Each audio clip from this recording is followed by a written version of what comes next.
how to shoot better in NBA 2K25. So let's get straight into the video, shall we? So the first thing you want to do is check your jump shot base. Go to My Player, Animations, and Jump Shot Creator.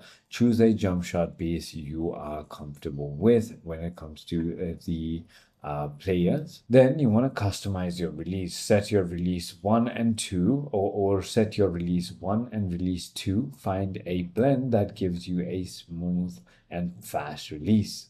Okay. Once you've done that, you want to simply learn the shot meter. Green releases are perfect. Try to release the button when the meter is in the green zone. Set your shot timing. Go to My Player, Gameplay Animation, and Shot Timing and choose the one that works for you.